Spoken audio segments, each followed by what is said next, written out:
नमस्कार दोस्तों, मैं राहुल और आप देख रहे हैं भारत का आईना यूट्यूब चैनल। आज के इस अंक में पारिवारिक रिश्तों के ऊपर एक वृतांत सुनाना चाहता हूँ। पूरा वीडियो ज़रूर देखिएगा। विश्व धर्म सभा शिकागो में बहुत से अंग्रेज स्वामी विवेकानंद का हमेशा मजाक उड़ाया करते थे और इसी मजाक के चलते एक पत्रकार ने मजाक उड़ाने की दृष्टि से ही स्वामी जी से एक सवाल पूछा। उस पत्रकार ने पूछा कि स्वामी जी, पिछले व्याख्यान में आपने हमें कॉन्टैक्ट और कनेक्शन के बारे में बताया। ये बहुत उलझा हुआ है, बहुत कन्फ्यूज़िंग है। क्या आप इसे समझा सकते हैं? विवेकानंद जी मुस्कुराए और उन्होंने कहा, क्या आप न्यूयॉर्क से हैं? पत्रकार ने कहा, हाँ, मैं न्यूयॉर्क से हूँ। विवेकानंद ने पूछा कि घर पर कौन-कौन है आपके? मगर ये सवाल थोड़ा-सा व्यक्तिगत था और उस पत्रकार को लगा कि स्वामी जी इस सवाल से बचने की कोशिश कर रहे हैं, इसलिए वो उसे उलझा रहे हैं। मगर स्वामी जी का उद्देश्य उलझाना नहीं था। उसने कहा, हाँ, घर में सदस्य हैं। मेरी माँ की मृत्यु हो गई है, मेरे पिताजी हैं और 3 भाई, 1 बहन घर पे हैं और सबकी शादी हो चुकी है। विवेकानंद जी ने फिर उस पत्रकार से पूछा, क्या आप अपने पिताजी से बात करते हैं? पत्रकार स्पष्ट रूप से नाराज़ लग रहा था। स्वामी जी ने फिर पूछा कि तुमने उससे आखिरी बार कब बात की? पत्रकार अपनी परेशानियों को दबाता हुआ बोला, 1 महीने पहले, हो सकता है।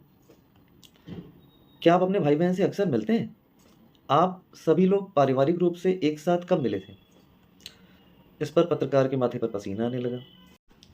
अब स्वामी जी उस पत्रकार का इंटरव्यू कर रहे थे। पत्रकार ने दुख के साथ कहा कि 2 साल पहले हम क्रिसमस में मिले थे।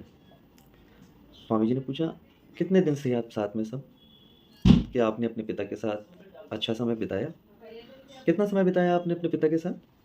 क्या आपने उनके साथ सुबह का नाश्ता किया? क्या उनके साथ दोपहर का खाना खाया? क्या उनके साथ रात का खाना खाया? क्या उनका हाथ चूमा? क्या आपने पूछा अपने पिता से कि माँ की मृत्यु के बाद आपके दिन कैसे चल रहे हैं? इस पर पत्रकार शर्मिंदा हुआ और वो रोने लगा। स्वामी जी ने उसका हाथ पकड़ा और उससे कहा, शर्मिंदा होने की कोई बात नहीं और रोने की कोई बात नहीं। मुझे माफ़ कीजिए अगर जाने-अनजाने में मेरे सवालों से आपको ठेस पहुँची और मैंने आपको अगर दुःख पहुँचाया है तो। मगर असल में यही आपके प्रश्न का उत्तर है, कॉन्टैक्ट और कनेक्शन। आपके पिता के साथ आपका कॉन्टैक्ट है, कनेक्शन नहीं है। आपके भाइयों-बहनों के साथ आपका कॉन्टैक्ट है, कनेक्शन नहीं है।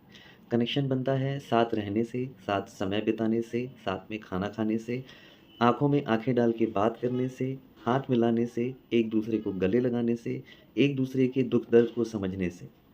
आपके पास सिर्फ़ कॉन्टैक्ट है, कनेक्शन नहीं है।